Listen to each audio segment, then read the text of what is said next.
Hello viewers, இன்றைக்கி நம்ம வீட்டு டேஸ்டி கிச்சனில் நம்ம பார்க்க போகிறது மட்டன் பிரியாணி. வாங்க இந்த மட்டன் பிரியாணியை நம்ம எப்படி குக்கரில் செய்கிறதுன்னு பார்க்கலாம்.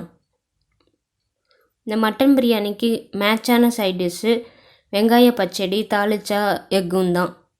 இந்த வீடியோவை நீங்கள் ஸ்கிப் பண்ணாமல் பாருங்கள், அப்போ தான் உங்களுக்கு புரியும். எங்கள் சேனல் இது வரைக்கும் சப்ஸ்கிரைப் பண்ணாதவங்க பண்ணுங்கள், பக்கத்தில் இருக்க பெல் பண்ண அழுத்துங்க. நான் இந்த டம்ளரில் வந்து ரைஸ் எடுத்திருக்கேன். இதில் 3 டம்ளர் எடுத்திருக்கேன். அது ஒரு டம்ளர் 200 கிராம் பிடிக்கும். 8 பச்சை மிளகாய் எடுத்துக்கோங்க. ஒரு பெரிய துண்டு இஞ்சி எடுத்துக்கோங்க.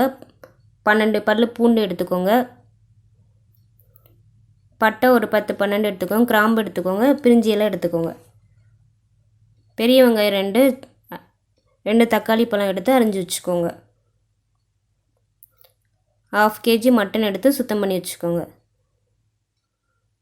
கொஞ்சம் மல்லித்தலை எடுத்து அரிஞ்சு வச்சுக்கோங்க. கொஞ்சம் புதினா எடுத்துக்கோங்க. தேவையான அளவு உப்பு எடுத்துக்கோங்க.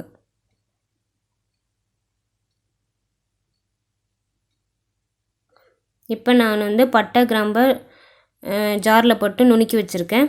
இஞ்சி பூண்டு பச்சை மிளகாய் எல்லாத்தையும் ஒன்றா போட்டு அரைச்சி வச்சுருக்கேன். குக்கரில் ஒரு 5 டீஸ்பூன் எண்ணெய் விட்டுக்கோங்க. அதோட கூட 2 டீஸ்பூன் நெய் விட்டுக்கோங்க. நெய் காஞ்சதும் பிரிஞ்சி இலை போட்டுக்கோங்க.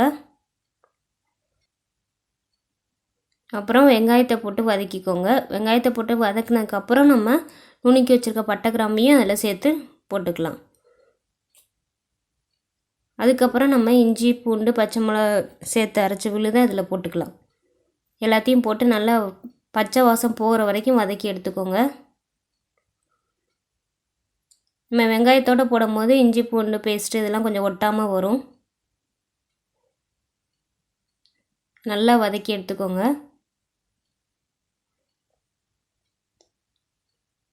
அதுக்கப்புறம் நம்ம அரிஞ்சு வச்சுக்க தக்காளி பழத்தை இதை சேர்த்துக்கலாம்.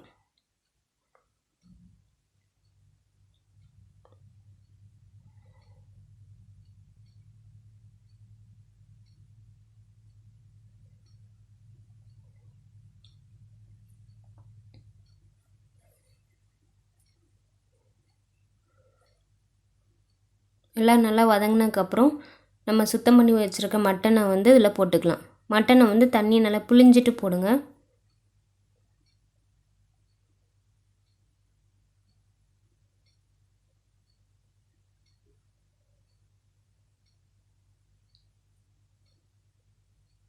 போட்டு நல்லா கிளறி விட்டுக்கோங்க.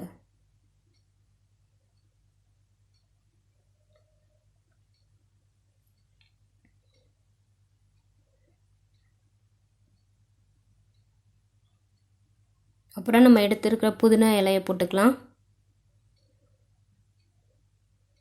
அரிஞ்சு வச்சுருக்க மல்லித்தலையும் போட்டுக்கோங்க. போட்டு நல்லா கிளறி விடுங்க.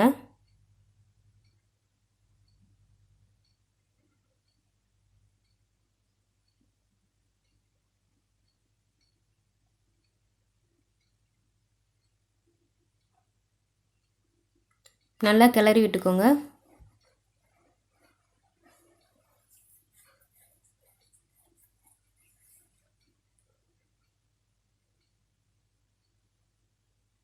இப்போ நம்ம தண்ணி விட்டுக்கலாம். இந்த ஜீரக சம்பா அரிசிக்கு வந்து நான் வந்து 6 டம்ளர் தண்ணி விட்டுருக்கேன். ஸோ 3 டம்ளர் ரைஸ் எடுத்தேன், 6 டம்ளர் தண்ணி விட்டுக்கோங்க. நீங்கள் எதில் ரைஸ் எடுக்கிறீங்களோ அதுக்கு 2 மடங்கு தண்ணி விட்டுக்கோங்க.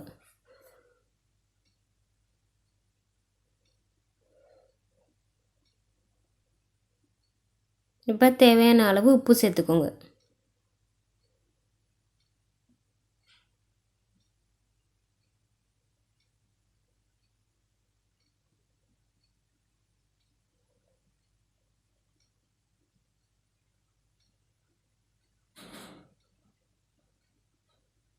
இப்போ நம்ம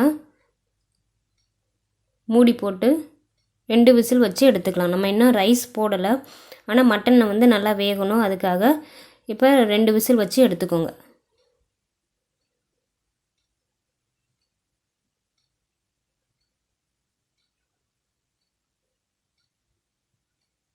ரெண்டு விசில் வச்சு எடுத்தாச்சு.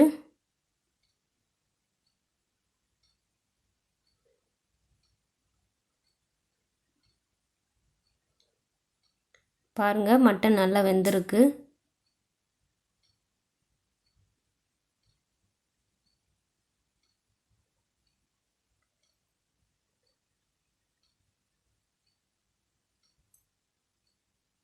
இந்த ஸ்டேஜில் வந்து நீங்கள் டேஸ்ட் பார்த்துக்கோங்க. உப்பு காரம் பத்தலைன்னா நம்ம சேர்த்துக்கலாம். காரம் பத்தலைன்னா நீங்கள் மிளகாத்தூள் கொஞ்சம் சேர்த்துக்கலாம். திரும்பி ஒரு கொதிக்க விடுங்க. நல்லா கொதிக்கும் போது நம்ம வந்து இந்த சீரக சம்பா அரிசியை ஒரு 20 நிமிஷம் ஊற வச்சு தண்ணியை வடிகட்டி எடுத்து வச்சுக்கோங்க. அதை இப்போ கலந்துக்கலாம்.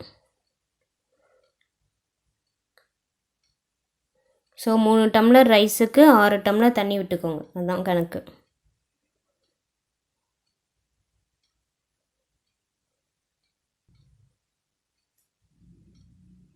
இப்போ திரும்பி குக்கரை மூடி வச்சு விசில் போட்டுருங்க. ஹை ஃப்ளேமில் இல்லாமல் கொஞ்சம் மீடியம் ஃப்ளேமில் வச்சுக்கோங்க. ஹை ஃப்ளேமில் வச்சோம்னா குக்கரில் அடிப்பிடிச்சிரும். அதனால் மீடியம் ஃப்ளேமில் வச்சு 2 விசில் விட்டு 5 நிமிஷம் சிம்மில் வச்சுருங்க.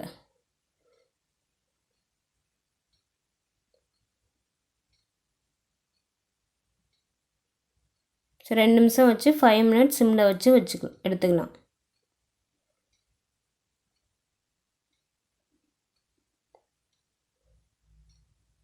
பாருங்கள், கமகமக்கிற மட்டன் பிரியாணி தயாராக இருக்குது. இதை நல்லா கிளறி விடுங்க. அடி வரைக்கும் நல்லா கிளறி விடுங்க. அப்போ தான் மசாலா எல்லா இதுலேயும் நல்லா ஈக்குவலாக ஸ்ப்ரெட் ஆகும். நல்லா அடி வரைக்கும் எடுத்து கிளறி விடுங்க.